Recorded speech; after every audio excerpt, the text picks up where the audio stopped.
Never outshine the master.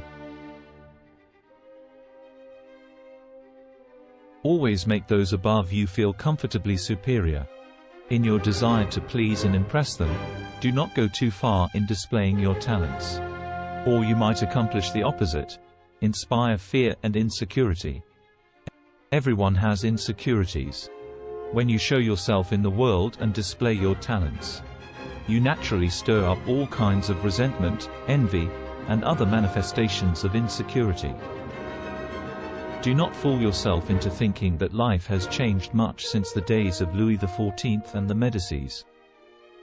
Those who attain high standing to life are like kings and queens, want to feel secure in their positions, and superior to those around them. This law involves two rules that you must realize. First, you can inadvertently outshine a master simply by being yourself. There are masters who are more insecure than others, monstrously insecure. You may naturally outshine them by your charm and grace. No one had more natural talents than Astorre Manfredi, Prince of Faenza. The most handsome of all young princes of Italy, he captivated his subjects with his generosity and open spirit. In the year 1500, Cesare Borgia laid siege to Faenza. When the city surrendered, the citizens expected the worst from the cruel Borgia, who, however, decided to spare the town.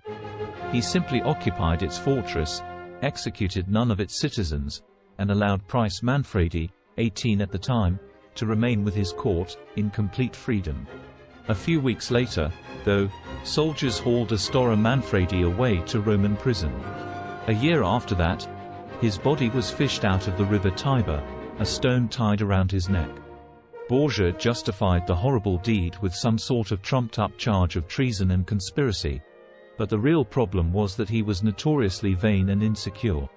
In late 16th century Japan, the favorite of Emperor Hideyoshi was a man called Sen no Rikyu, the premier artist of tea ceremony.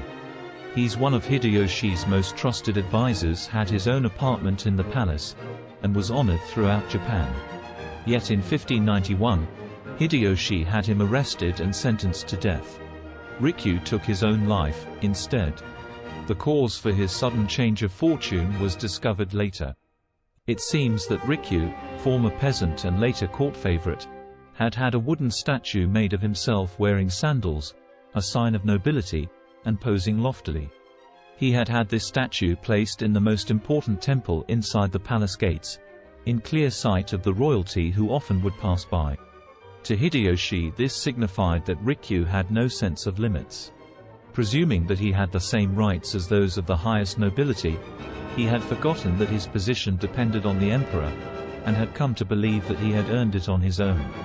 This was an unforgivable miscalculation of his own importance, and he paid for it with his life. Remember the following. Never take your position for granted, and never let any favors you receive go to your head. Knowing the dangers of outshining your master, you can turn this law to your advantage. First, you must flatter and puff up your master. Overt flattery can be effective but has its limits. It is too direct and obvious, and looks bad to other courtiers. If you are more intelligent than your master, for example, seem the opposite. Make him appear more intelligent than you. Act naive. Make it seem that you need his expertise. Commit harmless mistakes that will not hurt you in the long run but will give you the chance to ask for his help. Masters adore such requests. A master who cannot bestow on you the gifts of his experience may direct rancor and ill will at you instead. If your ideas are more creative than your master's, ascribe them to him, in as public a manner as possible. Make it clear that your advice is merely an echo of his advice. If you surpass your master in wit, it is okay to play the role of the court jester, but do not make him appear cold and surly by comparison. He must appear as the sun around which everyone revolves, radiating power and brilliance, the center of attention.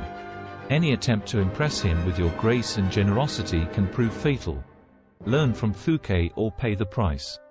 In all of these cases, it is not a weakness to disguise your strengths if in the end they lead to power.